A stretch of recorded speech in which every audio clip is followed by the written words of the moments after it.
And I think everybody pretty much at this point recognizes that women have to be held to these unrealistic standards. And I think Can I pause real quick? Yeah. One funny thing is it's so funny they're being so feminist as I'm lighting a joint. what does It's being just a funny. feminist have to do with It's just lighting funny a that joint?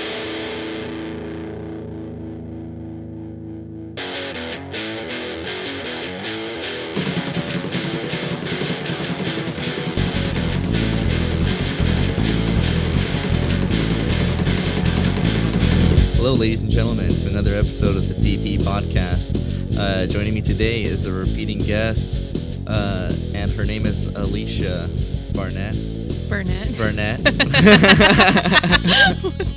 Off to a great start.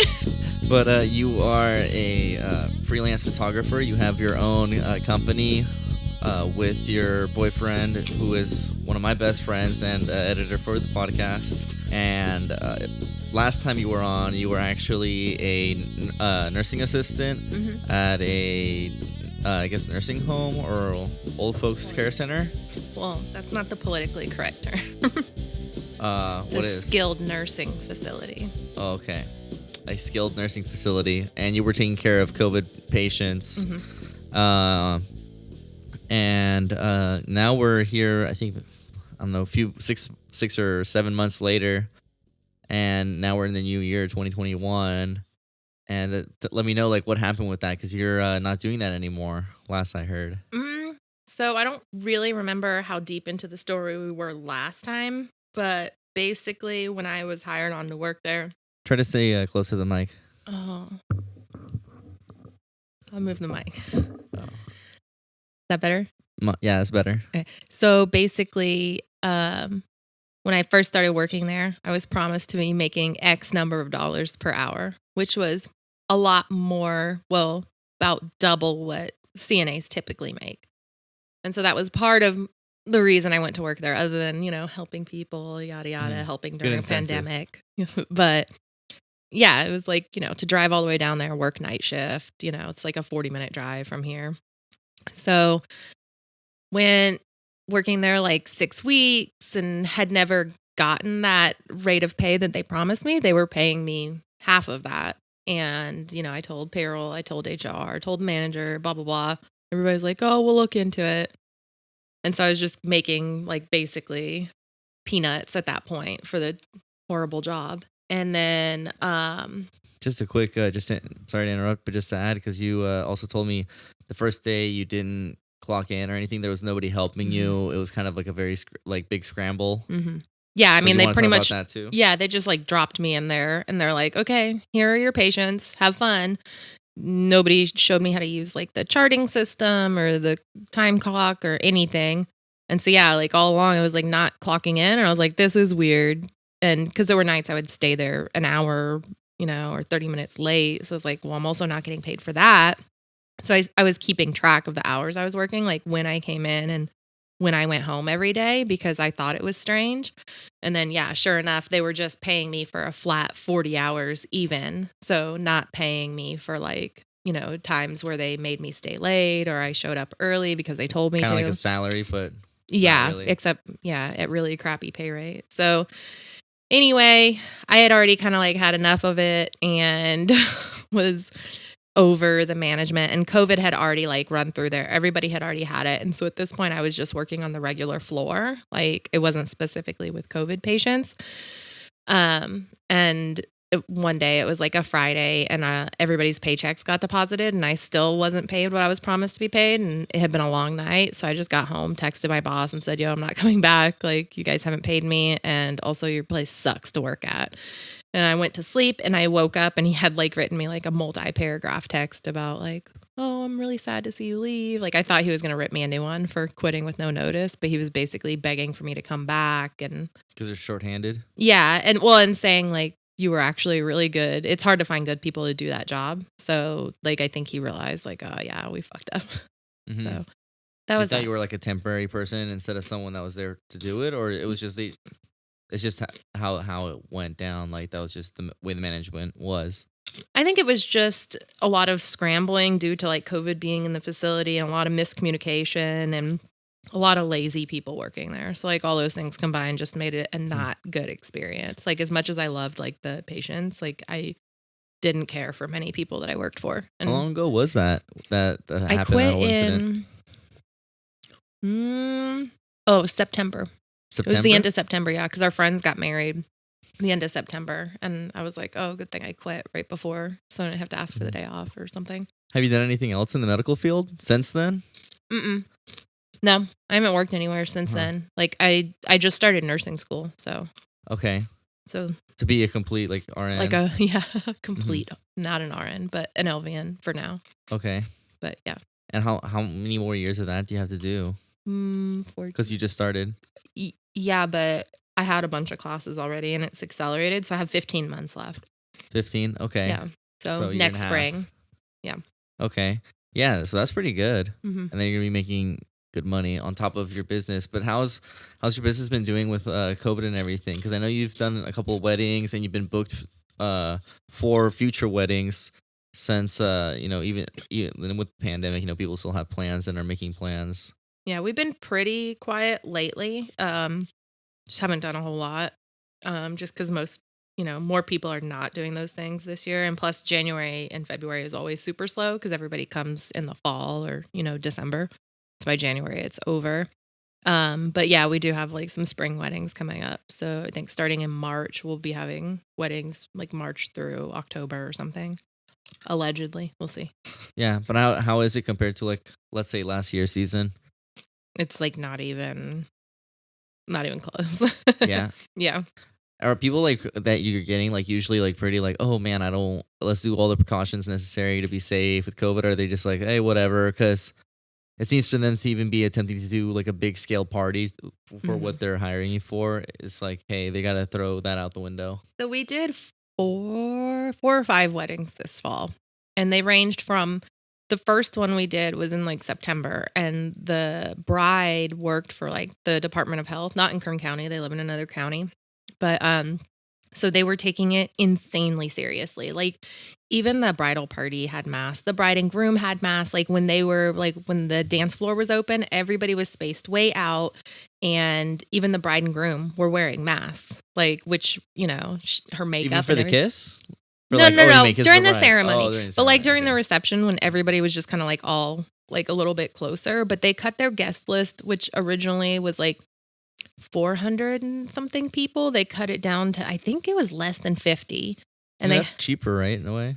Well, they, one of them is, I think Filipino, and the other is Indian, I think. So they have like very strong, large families that they're going to have another wedding later. Like this was just like, hey, we already planned this day. We're going to get married. It's just going to be super small. It was just their immediate family members. So they're still going to have to whenever, next year or whatever. And they're hiring you for that too? I don't know. That would be a lot of pressure. That's a huge wedding. I mean, hey. With that many guests, you have to have 3 photographers. Okay. So it's just a lot to go through. I don't like huge weddings. Mm-hmm. It's a pain. Yeah. Sorry, can you hear this popcorn crunching? Should I stop? I mean, I think you can hear the popcorn crunching for sure. Okay, I'll put it down. She's got the munchies. But so then last time I saw you was like before Christmas, and since then like just leading up to this, Scout had told me, oh, I'm thinking about getting Alicia this gift. And I'm like, oh, like what is it? He's like, well, it's like and we were actually outside in the backyard of this house when he was the telling crime me scene. Yeah, and he's like, yeah, so she always complains about like having to sweep and how much of a hassle it is. So I'm like, you know what, I think I'm gonna get her a really nice Roomba. And he didn't tell me the price of the Roomba. He just told me it's a really nice Roomba and it like self cleans and it's like really nice. He didn't tell me about its hydraulic system. It's like a super dope Roomba. And I'm like, okay, well, if Alicia's complaining about it and it's a big hassle in her life and it'll make things easier, then like that sounds like a good gift. Like, cool, like get her that for Christmas. And so Scout ends up buying this Roomba for her, and it's a $1,200 Roomba, and that's the only gift he gets her. So, do you want to add anything to this? That sounds so bratty. Oh, he only got her a $1,200 Roomba. That's like putting me on the spot to like, now I have to prove my point. Like, Yeah, it's great. I'm on trial here when I'm not the one who bought the fucking vacuum. Hey, we gotta make it and then flip it, you know? Okay. So let's That's hear okay. it from your point of view now. Yeah, I'm proud of my Here, defense. I will eat the... Okay, you eat the popcorn while I talk. Because It's this really is a good. little story for me. Let's hear this. Make sure you stay close to the mic so we can hear every word. Where should I start? Okay, first of all, let's go back to beginning of December, and we have a little chat about what our Christmas budget is for each other. Because, like, you know, we have to buy presents for the kids and siblings and everything. So it's like, you know, let's get a general idea of what's reasonable amount to spend. And I, you know, he said, I don't know. And I said, well, how about like, you know, 300? I feel like 300 is reasonable. He's like, yeah, That's like good. what I spent. So I had to like, I feel like that's what most couples would spend on each other. So I had to, you know, think about, there were a few things I wanted to get him. So I had to prioritize and, you know, what's most important, what's he going to get the most use out of. So I plan out and I end up getting him like 3 or 4 gifts for about $300. Like one big one. And then What'd you get him? I got him new boots, which he has needed for a long time and has refused to buy for himself. So I did that. And a fancy spa bathrobe, like the kinds from the hotels, because he really enjoys those a lot because he's a child. And He says no. He's in the corner like, no, I don't. oh, hold on.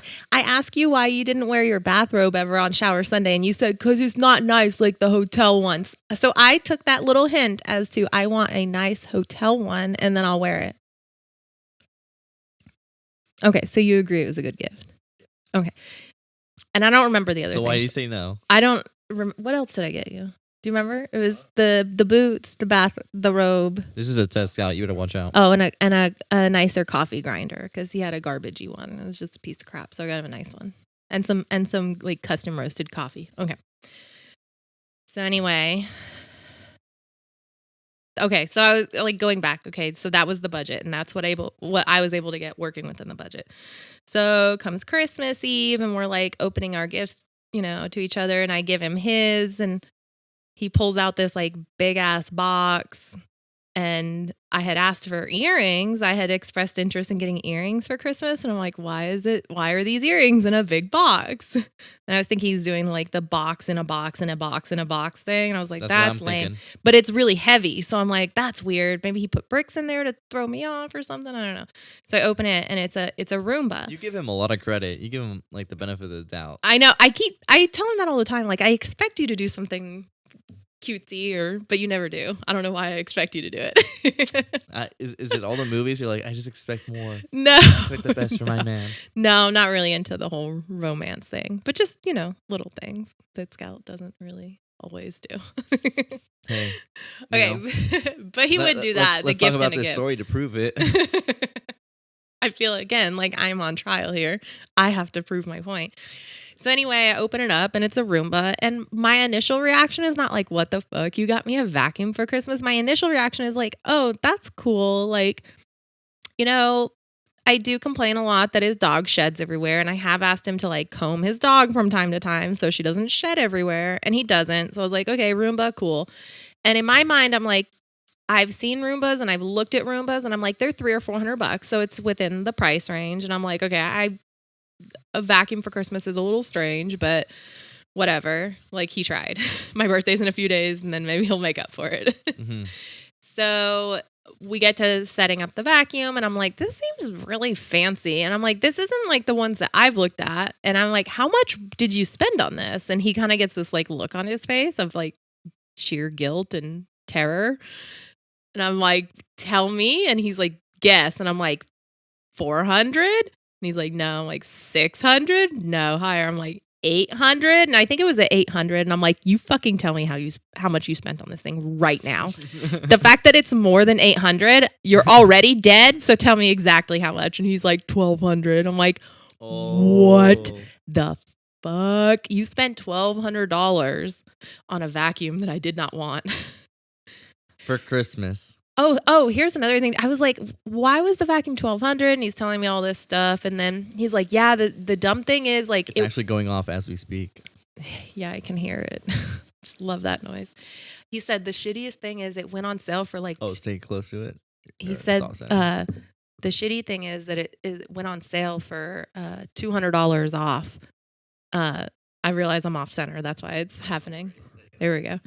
And I was like, okay, so why didn't you just bring it back and say, hey, I want the sale price, or just return it and then rebuy it? And he's like, because I paid in cash. And I'm like, so? Wow. I'm like, what's your point? And he's like, well, because then they'd have to give me cash back. And it's a whole, I'm like, yeah, and? It would be the same process. So he actually overspent by $200 on it. Like he could have gotten it for $1,000. He paid $1,200, which is a little more annoying. Why? Why? I don't know. Why is it annoying that he paid? No, I mean, why did he spend that much on a Roomba? He didn't tell me he spent that much on it.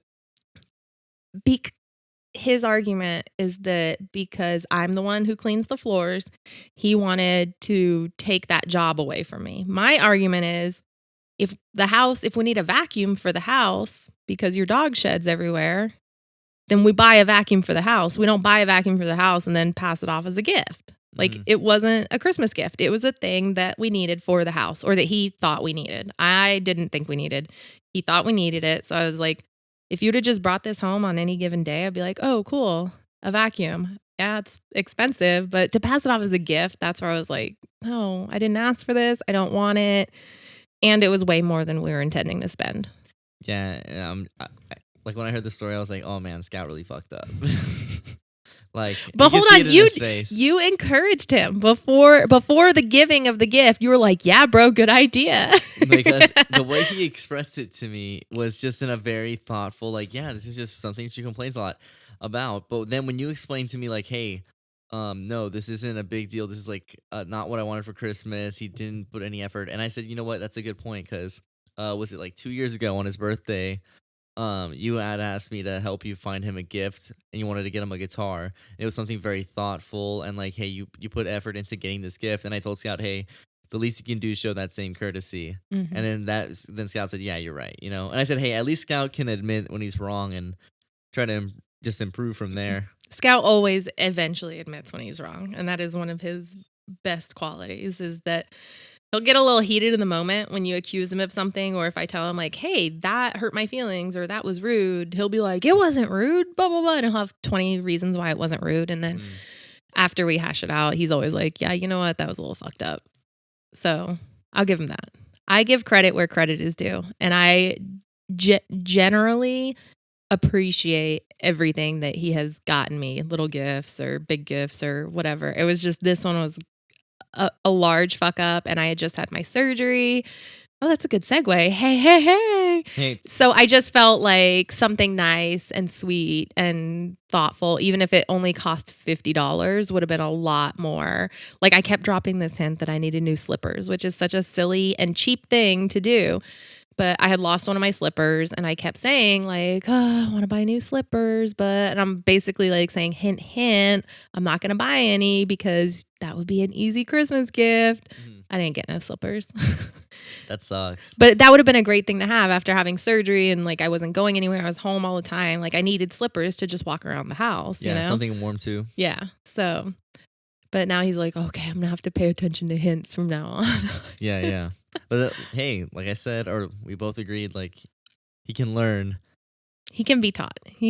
And I hate to pull the age card, but I mean, a lot of it just is like having only had one long-term relationship previously. And I'm sorry, but a college relationship is not like a real adult. Hey, we both have two jobs, we have income, and, it's just like a different kind of relationship as you get older. With more responsibilities. Yeah. And I mean, I hate to put it that way, but like when you're broke college students and, your Christmas gift limit is $10, you can be like, I'm taking you out to coffee for Christmas. That's your gift, babe.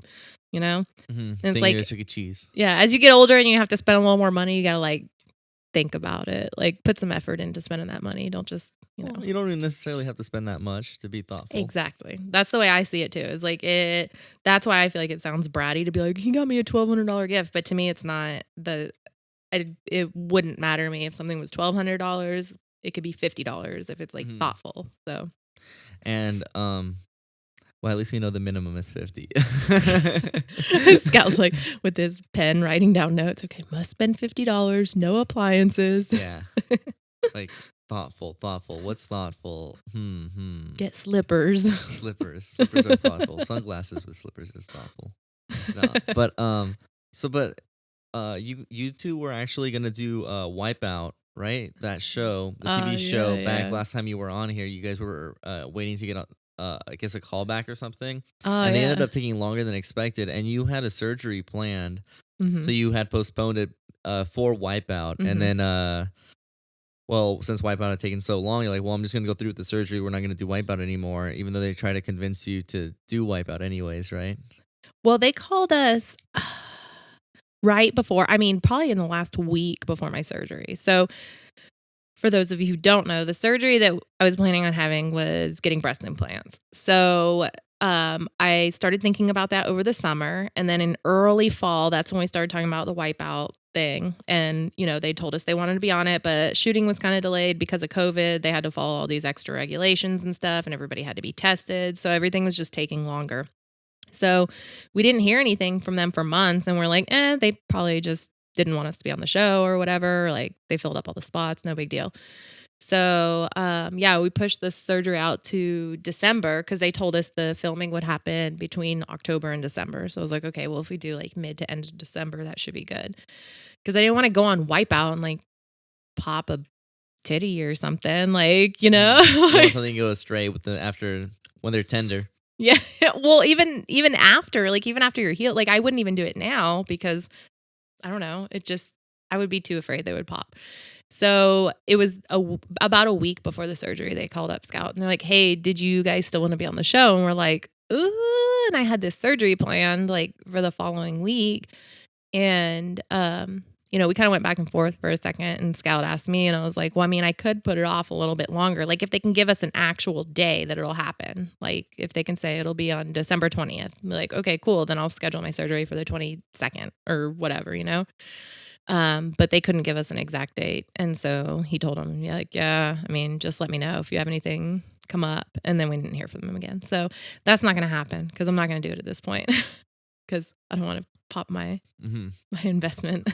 Well, talking about the surgery, why did you even want to go through with it? Was it like a body image thing, like not being like, hey, I always felt like I don't know, my boobs weren't big enough, or I don't fit into this dress, or what? Like, what was the cause? What even popped the idea into your head to even go through with surgery? I think there's a lot of reasons. I think anybody who has plastic surgery can't really like put your finger on one exact thing. It's kind of like a culmination of things where you're like, okay, is the risk versus reward? Is it worth it? But for me, it was, I always had like a flatter chest growing up, like as a young adult. And then when I had my kids and I nursed them, went through pregnancy, like I got boobs for the first time in my life. And I loved having them. I was like, this is so cool. Like, I can fill out a shirt. Like, I can wear a low cut shirt without looking like a boy. Like, I have like curves. Like, this is great. And then when I stopped nursing Eli and lost some weight, like the boobs were just gone. But the weird thing is, because I had been pregnant and I had nursed, like they were saggy, like saggier than I would like, even though they were tiny, which is like a weird. Usually when you think like happens little to boobs, all women after they have kids. Yeah, it does. But like when you typically think small boobs, you're like, oh, small, pricky little. Because they were large at one point. There was like just gravity, worked on them. So that was part of it, is that like I had gotten used to having them and then lost them. And so that felt kind of shitty because like if I had never known that I liked having boobs, I wouldn't have ever. Yeah. But Eli's a lot older now. So what took the time, for you to be like, oh, I want to make this decision? Well, it's something for the last few years I've like talked about, but haven't like really like committed to. This sounds shitty because like I'm going to talk shit about Scout again. I'm not really talking shit, but it's okay. He's working on music right now. Definitely a part of it. And I won't say like the biggest part. And I feel like if anybody I know hears this, they're going to come like yell at me or whatever. But I definitely think part of it is the fact that, Scout's not really a complimentary person. Like, he isn't one to show a lot of emotion or affection or like physical attraction or anything. So I will definitely say over the last few years, part of it's been that he doesn't seem always like attracted to that part of my body. Like, I don't know. It's just weird. He says like, well, I'm not a boob guy. And I'm like, okay, are you really not a boob guy? Or is it that like my boobs are just not good boobs? So you feel like he's lying to you? But you say that, hey, he's very straightforward with you, right? You just said that.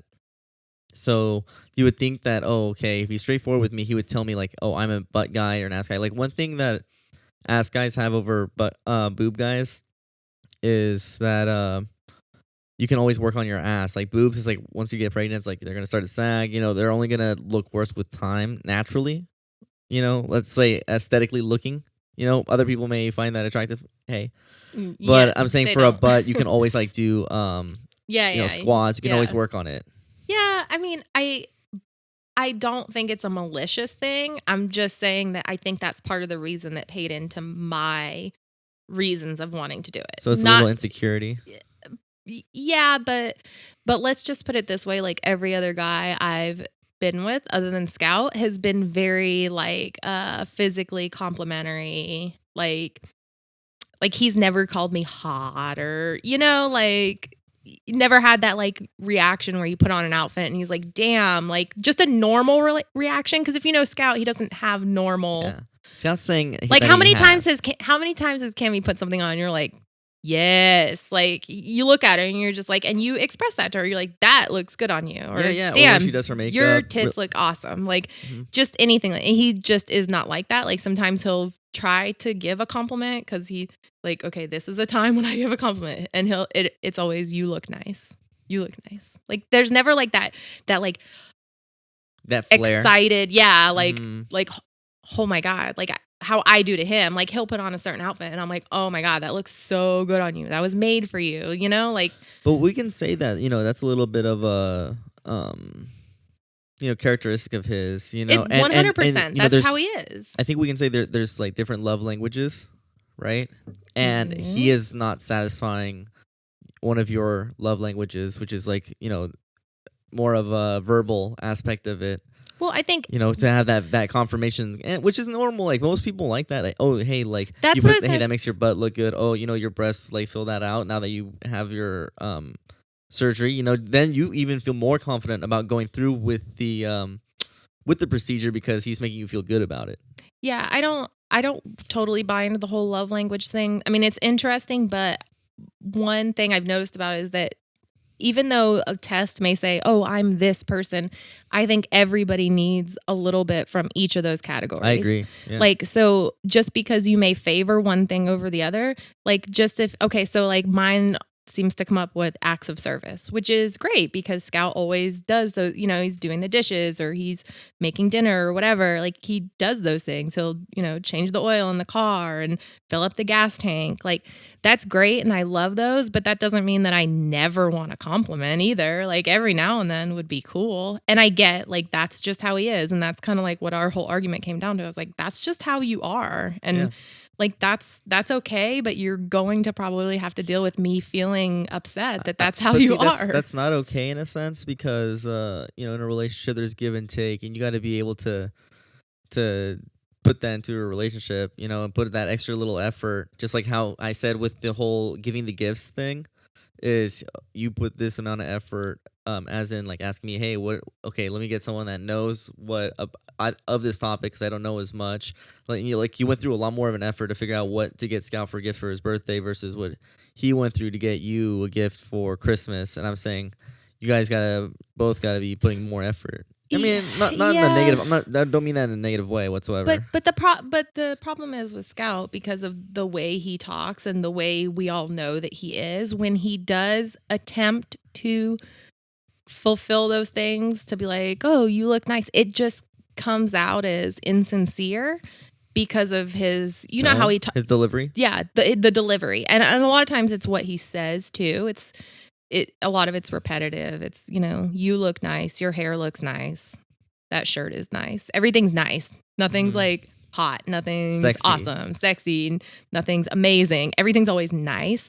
So that's where I feel like, okay, I guess at this point need to accept that that's just how he is, because forcing it doesn't feel, like it's like the girl that like for years will be like, oh, I wish you would propose to me. I wish you would propose. I wish But you. do Why you aren't address you getting this to him? married? Do you address this to him often, like verbally, like, hey, do you guys Oh, sit yeah. down and talk about? Okay. It's probably one of the very top things we've argued about our relationship.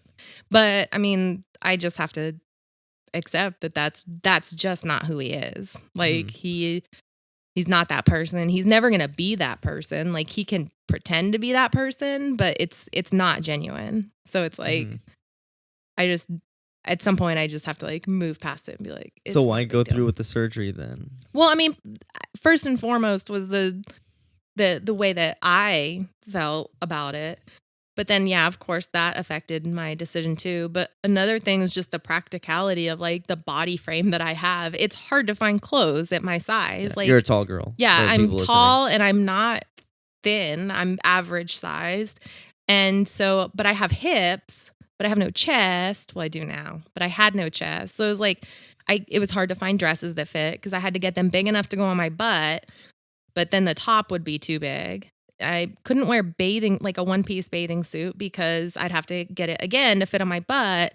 But then there's nothing to fill in the top. So I was always afraid every time I would go underwater, like I would come up and my top would be down because there's nothing in there holding it tight, you know? Yeah, that makes sense. And, I could wear low cut stuff, but it just looked so silly because all you'd see was my sternum. Like it just wasn't, I just felt boyish. Like it didn't feel feminine at all. Like I just hated, like nothing fit me. Like if you look at my closet now, like nothing would look right on me now because it's all like oversized, like basically me trying to hide my lack of a chest. So that just was getting pretty annoying that clothing doesn't fit me right. So those were the top 3 reasons, I think. And I mean, how long has it been since you came out of the hospital? Just about a month. It was an outpatient procedure. So yeah, I think Scout said I was under for like an hour and a half. But you said you were asking me because I had gone under for a surgery before, like wisdom teeth and like stuff like that. And you said, oh, you'd never gone through that. So how was that experience for you? Like going out with anesthesia, just like, like what did they tell you, like count back from 10 or? I don't even remember if they did the counting thing, honestly. The last thing I remember, because they gave me, what did they give me? Maybe Xanax or something right before, like just to calm me down before they even started the IV or anything. Oh, no, they did give that through. I don't remember what they gave me. It's kind of a blur. So I get into the pre-op room, get into the gown, nurse comes in, draws some blood. She did start an IV at that point, took my vitals and all that. And then the surgeon and the anesthesiologist came in and talked to me. And then the nurse came back and gave me something that was supposed to make me calm down because I was obviously very nervous before they brought me into the OR, because I think you're more likely to freak out in the OR when you get in there and see like all the shit that's going to rip you open and be inside of you. It's a little nerve-wracking. I'm already getting a little squeamish. Yeah, right. When you see your new boobs sitting on a table, it's a little weird. Whoa, yeah, that's a little weird. Yeah. So then they brought me back there, and I remember like first like giggling uncontrollably, like I was just absolutely giddy. And then next thing I know, I woke up and I was like, did they do it? I had no recollection of anything. It was so bizarre, and it felt like I was asleep for like 10 seconds. What was the prep for it though? Like everything leading up to it, did they, like, how many meetings did you have to go see with the doctor? What exactly did they do? Or was it just like, oh, hey, come to the doctor, oh, this is what we're gonna do, oh, what size would you like, this is what we have, No. we have this one right here, oh, this looks like you look like you'd like this one, step right up, A little bit like that, but not quite. So back when I first started thinking about it, it was over the summer, so most things were still closed down because of the restrictions in California. So I did like a virtual consult, and then I sent them pictures, like topless, and they like modified them to show me what I would look like with boobs.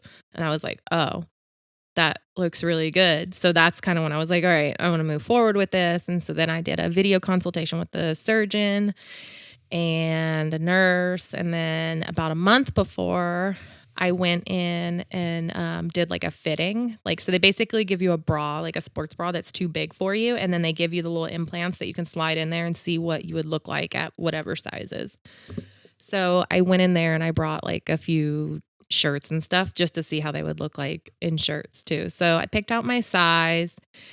And then the doctor came in and she was like, I would suggest going bigger than that. And I was like, yeah, I'm trying to look like a porn star. And like, I don't want to like get so big that like now I have to buy new clothes. So what were you before and after? Just a quick question. I was a B, like kind of a medium B. And it looks like I'm going to be a double or a triple D now, which sounds huge, but like, come on. I mean, these people can't see me, but but I'm 5'11". I am 170 pounds. Like, that is not that big. Like, if your girl is 5'3" and she has a triple D, that's a little different, but I feel like they fit my body. So I told her I wanted 400 cc's, which was she gave me a 350, a 400, and a 450 to try on. And then I told her I wanted the 4, and she's like, honestly, I really think you should go closer to 500. And I was like, what? And to me, that sounded huge because everything I saw online, most girls were getting around 350. So I was like, okay, well, 400 is already bigger than that. And then she's like, yeah, but she measured across my chest. And she's like, I want to give you the biggest ones. Like, fuck it. She's like, you look like a porn star. She's like, hey, you want the Porsche? No, they don't get paid. They don't get paid per size. Like, it's not like bigger implants cost more. No, the big implants cost the same as the small implants. But she measured across my chest. She measured around my chest. She measured like the distance between my nipples, like everything. And so for her, it was a calculation. It was like, okay, your chest is this big, so you should put this much inside of it. Like, but still, when I left there, I was like, nah, that still seems too big. But then the day of surgery, I went in and I told her, I was kind of thinking about it, and I did some more research, and a lot of women said they regretted like going as small as they did. Most women were saying like, I wish I'd gone bigger because they just settled differently than I thought they would. So I was like, well, I don't want to regret it after the fact. So I told her, like, I would feel comfortable going up to 475. Like, if you get them in and you're like, 400's too small, you can do 475 because they fill them up like after they put them in. So they put an empty bag in there basically. So she could fill it up to 400. And if she's like, still too small, I told her you can go up to 475. But when I got out of surgery, she was like, I did the 475. Like, no doubt about it. Oh, wow. So she went full blown. So 475 cc's. Okay. Which is about, I think we looked it up. And how does it feel? Does it feel weird? Can you feel that they're in there? I can definitely feel that they're in there during certain like activities or that sounds...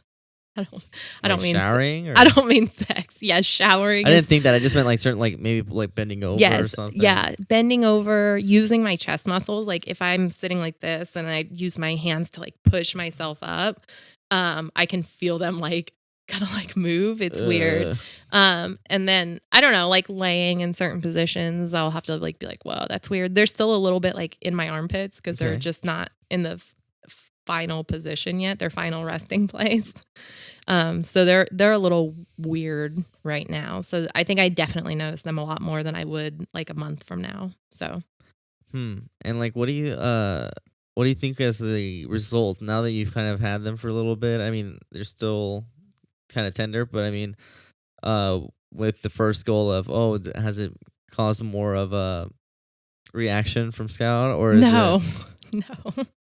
I mean, that's fine. It's whatever. I mean, my clothes seem to be like, it is a little exciting to put a shirt on and like not feel like, oh, okay, now I have to like cover everything up because I don't want everybody to see I have flat chest. Like, I don't know. It just feels weird. Nothing against flat chest. Now you want to show it more? No, just that like, it's hard to explain. It's just clothing fits me differently now and I appreciate it more. I'm like, things just fit me better. Like before I could not wear a shirt like this because with no chest here, the thing would be, down. It would be so low cut that you could basically see my bra because there's no boob there. Well, because I know girls who have gotten breast reductions and who have that issue where it's like, I have really big breasts, so I try to hide them. And it's funny that you're like, I have really small breasts, so I want to hide them because kind of goes into something I wanted to talk about, which is female body image. Because I've talked to women, 10 years older than you are, 10 years younger than you are. And just it's funny how no matter what generation or where you are in life, it's like it's like this looming thing that these women have to constantly endure, that I guess mainstream media just throws at you of how your body should look or how you perceive yourself or how other women attack you. This is so feminist of you, Danny. I can tell you have a girlfriend now because look at you. Look at you. You're like, man, women get fucked up. No. I mean, that's no secret. This is just like, because I've met, like I said, I've talked to other women that have gone through these things on the podcast besides you. Yeah, it's one. I mean, I think everybody pretty much at this point recognizes that women have to be held to these unrealistic standards. And I think Can I pause real quick? Yeah. One funny thing is it's so funny they're being so feminist as I'm lighting a joint. What does being a feminist have to do with it's lighting just funny a joint? that you're saying these things and it's I'm lighting a joint. Hey, it's peace, you know. Oh, like the hippie part of it? Okay, I get that. I was like, oh, so women can't smoke a joint? Fine. No, I wasn't saying that. No, not at all. No. Well, we partook earlier. Not me. Allegedly. You guys partook. I don't even think that's the word. Hath partaken. Partake. Hath partaken. So yes. Sorry to cut you off, but continue on that point about your views on female body image, or because obviously that affected your image, your decision. No matter, like, in my opinion, like no matter what you can say, like sort of women empowerment is like there's always this overlooming thing, and I but isn't part of women's empowerment being able to make the decision of like, hey, there's something that I want to change about myself, and fuck you, I'm gonna do it. I mean, no, I don't totally. necessarily think getting a boob job makes you like anti-woman or buying into the system, even if you're admitting it's because you don't feel good because somebody's not validating you. Like I guess to me the ultimate feminism is saying fuck what people think and then just doing it because you want to do it. No, I agree with that. I'm not arguing that point. I'm just, like I said, hey, if your boob job makes you happy, I said this even before you got it. If it makes you happy, then who am I to judge? Like, I don't care. Like, you do what you want with your body.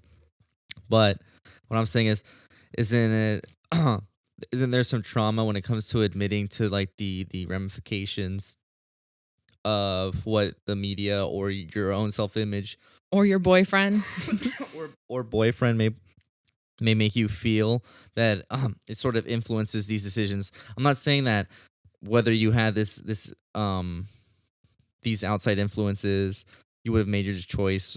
It would have been any different. Is what I'm saying. It's like you would have had the same choice, but because you have all these other things that influence you, it kind of always has that like, kind of that stigma to it, I guess you would say. And that's what I'm trying to say is just, it seems very difficult for a lot of women to admit to it, you know? And that's how you get, like, for example, I've known women who get like eating disorders or things like that. And it's like, hey, it's very hard for them to admit that there's something going on because of, hey, I'm getting the result. So everything else is in the darkness. Yeah.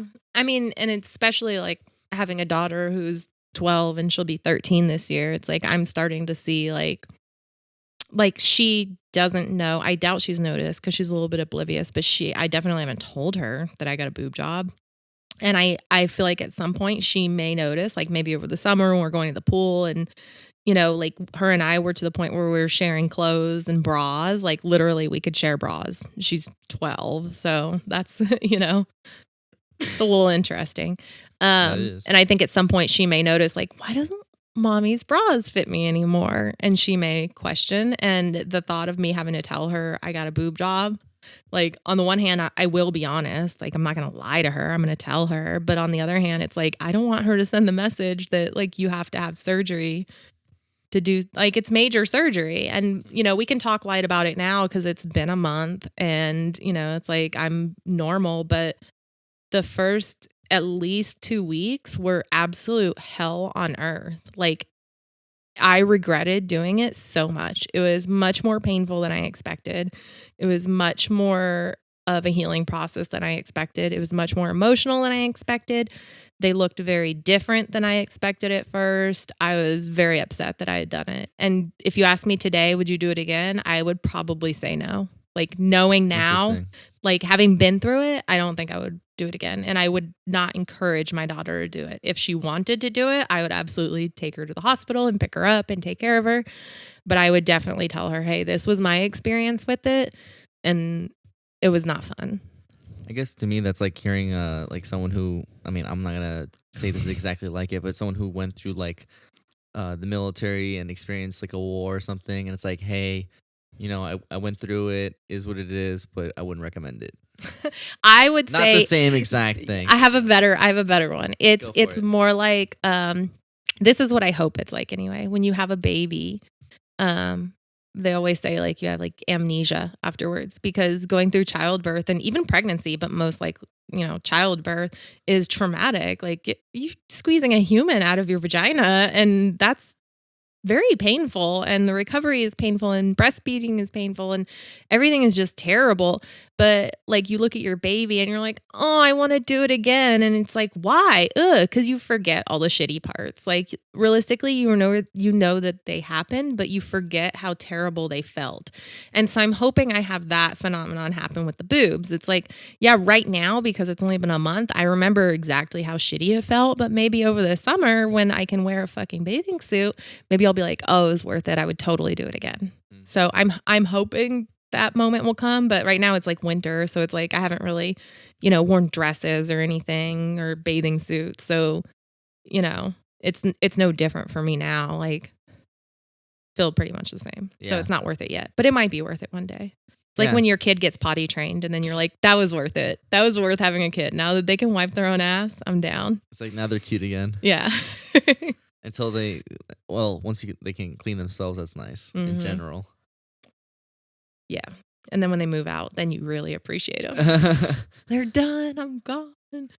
But what was I gonna say? So when it comes to female body image and stuff, what is there that can help mitigate that or help that? Because, you know, for example, one thing I notice a lot is when I go to like Target, for example,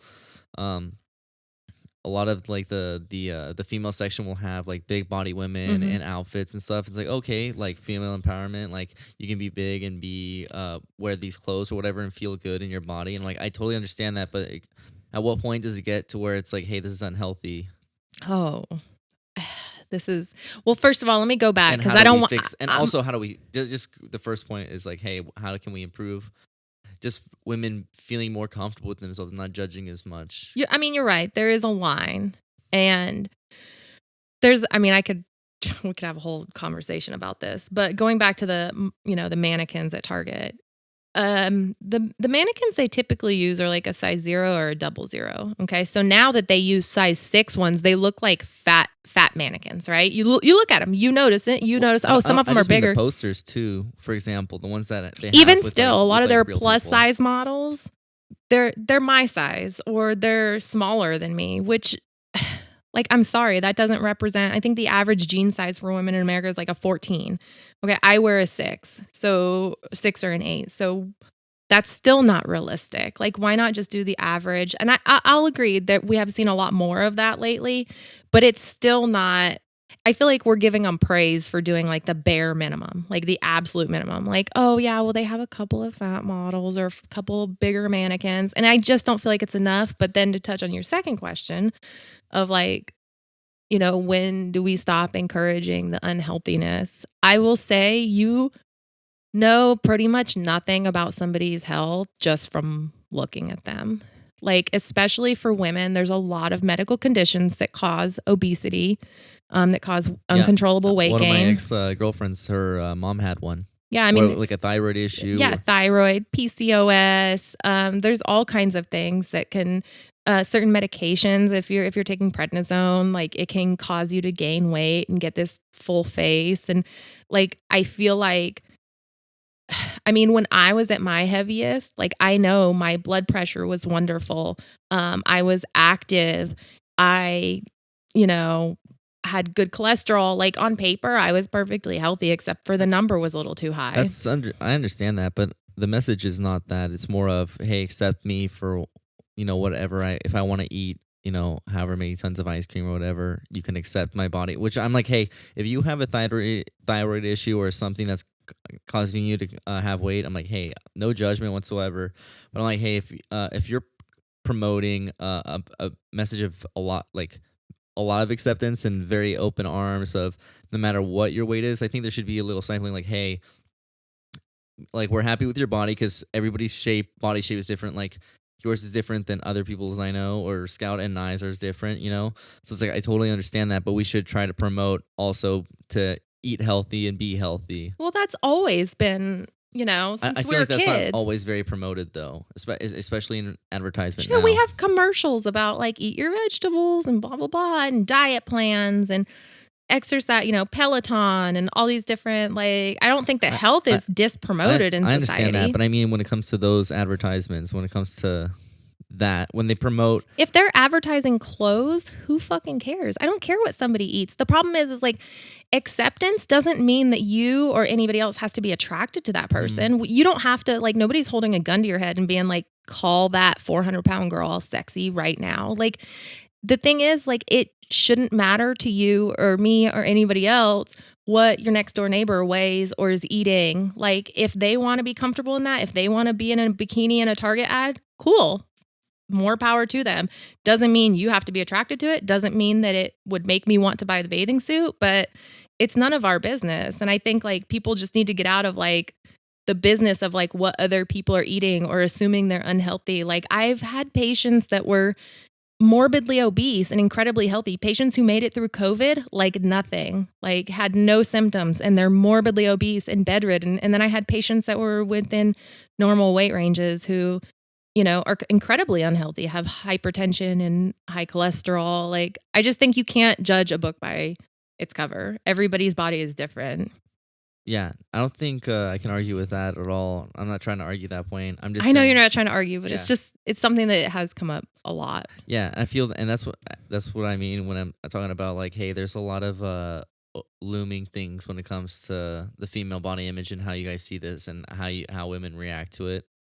I mean, I think probably, I don't want to put words in your mouth, but I think what you're getting at is like, I think because we were talking about April and it's like, would I necessarily want her to see, in an extremely overweight model and for her to be like, oh, I want to be that one day? Like, absolutely not. Like, I want my child to be at a healthy, normal weight, not just for her health, but for, her mental health. And because, of course, women are held to this sometimes insane standards. So I don't want her to have that struggle in her life. And I don't want anybody to have that struggle in their life. But if somebody chooses that struggle or that struggle is chosen for them, it's like, well, I mean, it's unfortunate, but I guess how do you make that compromise just to make women feel more comfortable while still striving to be the best that they can be is what I'm saying. Yeah, I totally get what you're saying. I wasn't trying to like jump on you and be like, listen up, this is how you get woke. But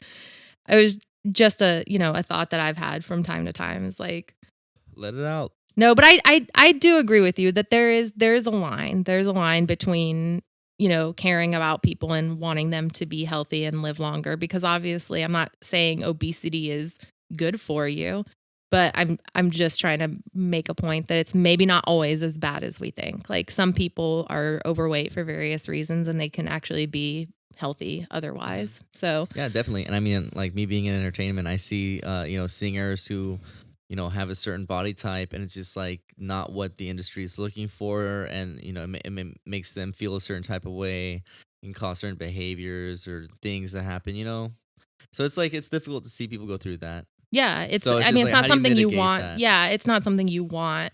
Like, my sister has struggled with her weight a lot, and I see that it's very difficult. Like, I mean, she has struggled with her weight since we were children, and it's something that's been back and forth.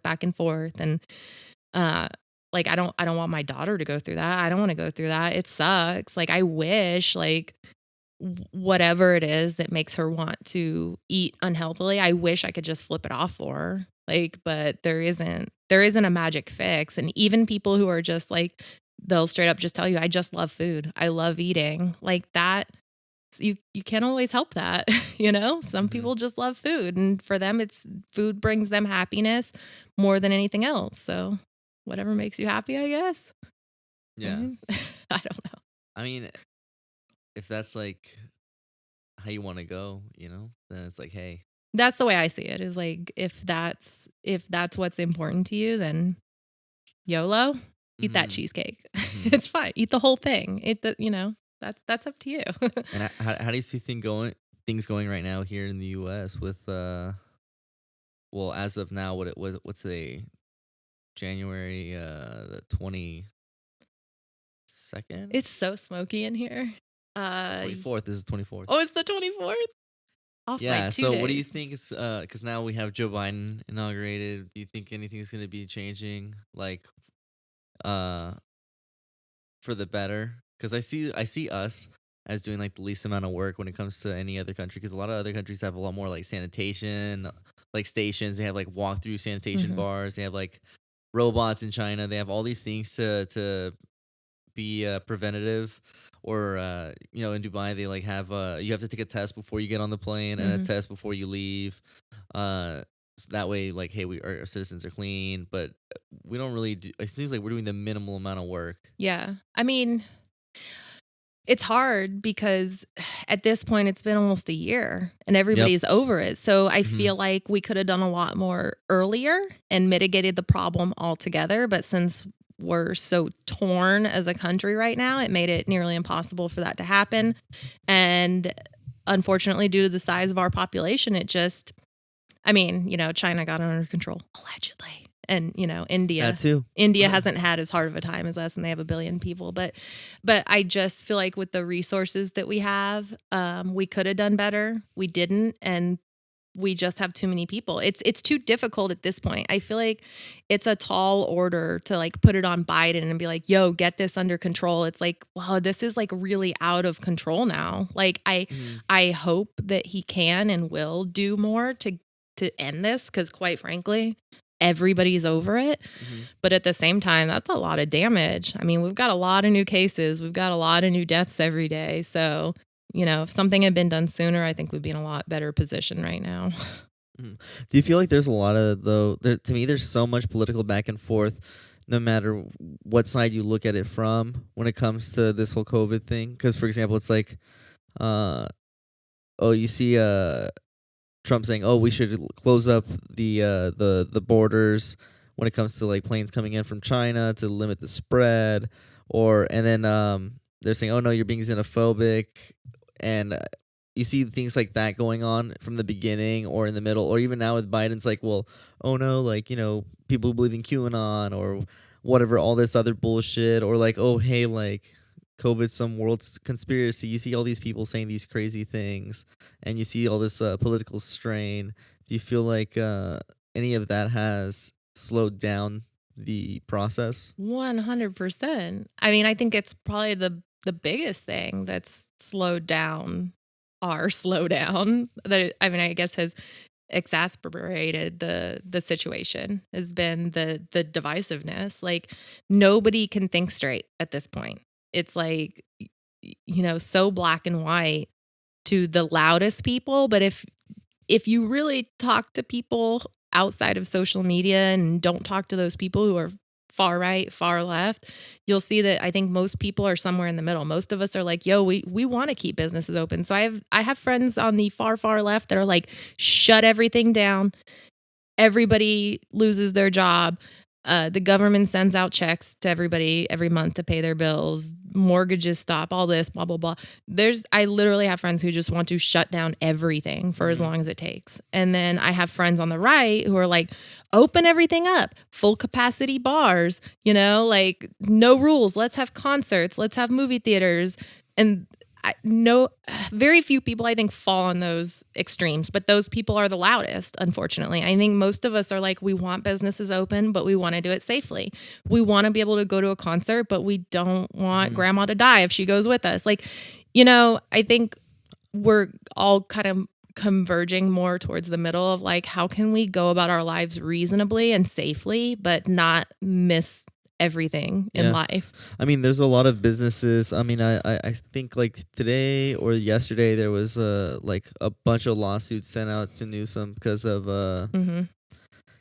restaurants wanted to be open, and he has to deal with all that. Yeah, I mean, And I think there's a safe way to open restaurants. Yes, don't get me wrong. Well, see, my that's where parents own one. So. yeah, that's where I'm at with it. And like, here in Bakersfield, pretty much every locally owned restaurant is open. Very few are closed. They've decided that, they're like, this is my livelihood and this is how I put food on the table, literally and figuratively. And it's like, if I close and the government is not helping me right now, like, what am I going to do?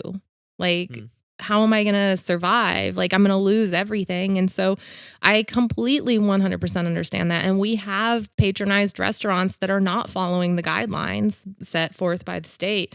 And I'm okay with that, like, because I feel like these people are in a really god-awful position that I wouldn't wish on anybody.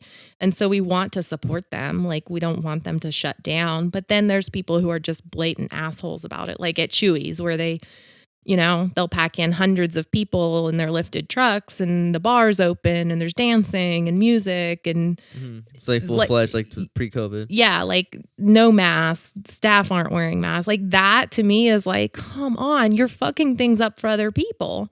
Like they're fucking up the other small businesses who are trying their best to just stay open and do so safely.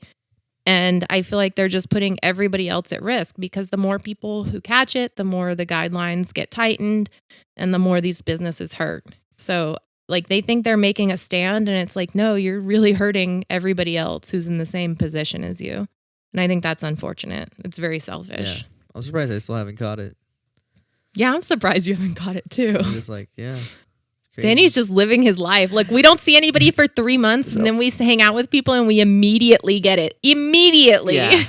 Hey, you know what? Like quick little story before we end it because we're actually at an hour. But like my mom was telling me a story like, hey, you know what? You have a good immune system because when we were little, we used to always play in the mud, like in the backyard. Everybody did that. It's an old wives' tale. Yeah. But then, so listen to this. So some family friends invited us over to their place and they didn't tell my mom that their kids had the chicken pox. 2 of their kids, right? Mm-hmm. And so me and my sister were playing with them. And so my mom was like, oh shit, like they're going to get the chicken pox, right? And my cousin was also there and he barely hung out with the kids. And he was 19 and he ended up getting the chicken pox. Oh, shit. And then me and my sister didn't. Wait, so have you had the vaccine then? I think so. Just you the should, vaccine. if you haven't gotten the vaccine, no, I'm you pretty should sure get it. I know I'm up to date with my vaccine. Yeah, well, but I know your age range was like right around when that vaccine came out. Mm-hmm. Like they didn't have it when I was a kid. They came out Okay. with it when you guys were kids. So if you haven't had chicken pox or the vaccine, you should get it because you could get shingles later in life. Yeah. No, I'm pretty sure I've had it. And you don't want to get chicken pox as an adult. It's fucking terrible. I know. Trust me. I know. It's worse the older you get. Yeah. So Yeah, that's yeah, something yeah. that you want to like. Oh yeah, somebody who works with has Oh. shingles. Well, No, you know I'm what? pretty sure I got a vaccine for it. But you know what's crazy? You know my friend Mel that like you met her, right? A little skinny girl and my best friend. She's short, long Did we drink hair. with her here? Yeah, I'm almost Shoot. he's met Mel, right? Scout? I think so. I think you've met her at least once. But she was exposed when we had it. So she was exposed to us and some of our other friends that had it at the same time before we knew we had it. And she didn't get it then.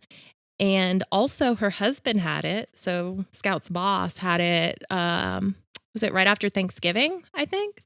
And she had sex with him while he had it and she still didn't get it. Wow. What the fuck? I think some people are immune. So Maybe. naturally, because Eli didn't get it either. That's weird That too. makes sense. Maybe I'm immune. Yeah, maybe you're immune. I That's feel what I'm like trying you to should say. That's you what I'm should trying go to say. lick some COVID patients, I have them know. cough in your face, and then we'll like test it. Yeah, I actually got tested a couple of days ago. That's so weird. You Yeah, should Thursday, get and an I got antibody negative. test. Yeah. Maybe you had it in the beginning and were asymptomatic because Yeah, there was I a lot more asymptomatic cases in the beginning. I've never been one of those guys that's like, oh yeah, I had it back. Because I was like, I haven't been sick since I was in China. Yeah, but you could have been asymptomatic. And in the beginning, that was a lot more common. Or people didn't really think about it because you would think like, oh, I just had the sniffles for a couple days or, oh, allergies, whatever. Because some Right. people don't have a strong response to it. So you could have just had, what you wrote off as like a little sniffle for a couple days and that could have been it. So Possibly. I mean, should yeah, get an antibody test. maybe. I mean, considering how many homeless people I deal with, like, Yeah. That's true too. Like, honestly, that's why I'm surprised I haven't gotten it. I had to deal with this one homeless guy. It was really sad. Like, his leg was like not working. I haven't seen him since, but he got on all fours and was like drinking like coffee that was like in a trash can. What? Yeah, he could barely walk, and like I had to lift him up and take him outside the property because I was just like, he can't use his leg. I tried to help him, and He didn't have a wheelchair or anything? no, he was just using his arms to push himself. What? Yeah. Oh, that's shitty. He was old too. He looked at least in his 60s, like Aww. all white hair. Yeah. That's sad. That's depressing. Yeah, it was really sad to see, and like you could see him just looking at his like, because I had looked at him for a little bit, and he like wanted to move, but he couldn't. See, if I had a job like that, Scout would kill me because I would come home with like, like some women would come home with stray cats. I'd come home with like stray homeless people. I'd be like, we need to I help found them them. at work tonight and they need a place to sleep. And then we would just have homeless people in our house. There's like rich Jewish people that go there for the food marks, and they like saw me like helping him and like, what's wrong with him? Does he need help? Who can we call him? Like, I don't know. Do you know who we can call? Like, he's homeless. What do you call? Who do you call for this? Like, Homeless busters. Yeah, and the only person who actually helped me was another homeless dude who like lives across the street from where I work. Yeah, they're And like it's like a community. Yeah, he really. like lifted him up and was like, "Man, do you need an ambulance? Do you need an ambulance?" And I was like, hey, he was like, "Dude, just do your job. Go, just go." And I was like, "Okay," and I just left him Aw. with him, and haven't seen the guy since. Like, That's I'm assuming somebody picked him up. well, I know a lot of times people like that will they'll go to the emergency room or just in the hopes of Mhm. like having a place to sleep for just a night, and a shower and stuff. But there's another homeless person that over where I work, and she calls herself like the Queen of Germany or the Queen of England, like it depends. But she's like crazy, talks to herself, but she's like a prostitute and just sells herself for like drugs. And one time there was like this was actually like 2 weeks ago. There was this guy that put his tent up right like close to where I was, so I couldn't do anything. He's not on my property, but I just was like, okay, there's like some kid living in a tent. And then last week he has his stuff close to like my property, but it's still on public property. It's on the sidewalk, so I can't do anything. And then I see that like that Queen of England's in there, and I'm like, whoa, what the fuck? But she's like yelling like obscenity, like crazy stuff in there, right? And then I go back there like half an hour later because I patrol like every half hour, and I see her just like across the street again, and I see the guy has the tent on the other side across the like down the street, so same side but just down the street, like putting the tent back together, and he's like, man, that bitch is crazy. And I'm like, I think that bitch just went inside his tent when he was gone and just claimed it as hers for like a couple hours. But since she's so crazy, he didn't do anything. And then once she got out, he like got his stuff and was like, I'm out. I mean, to be fair, if I was homeless and didn't have a tent, I would totally just swoop Mhm. on somebody's tent. Yeah. I mean, what would you do? Yeah, I mean, seriously. And like tents, Yeah, now, that you like you can't- can get a nice tent for cheap. Yeah, and you can't leave your stuff unattended, man. No, especially with all these other homeless people. And like you got regulars too. Like, okay, the other day, actually, Friday, the property manager was by herself, and a homeless guy was trying to get into her door, so she locked herself in and was like calling me up to go and take care of it. It was like a regular dude, and he like just called me like the N-word, called me a bunch of stuff, and then left. And he had like a shopping cart. And I'm like, this is just a regular just passing through. And then he came back because there's also a medical center on the front side on Clark Street, and the dude was over there like just picking through like McDonald's food or whatever, and he was just like yelling at me again. And then I was just like, hey man, you gotta go. And then he just moved. Like they yell a lot, but they don't do anything. And then I had one dude last week who was who parked in the handicap where like everybody goes to go talk to the doctor, and he just he's like, yeah man, I'm just like eating some food. And I'm like, hey man, you can't be parked here, you're handicapped. He's like, oh, so fuck us, right? So fuck us. And I'm like, what? He's like, yeah, so we're not allowed to park here just because we're not handicapped. It's like, yeah man, like this is that's how handicap spot. handicap spots work. And then he's like, well, fuck you. Like, oh, you think you're tough? Go walk away, walk away. He's like, I can't leave till you leave. So I just stand right there. He's like, oh, walk away, walk away. And I just stood there until he left. And he called me the N-word and like called me all these things.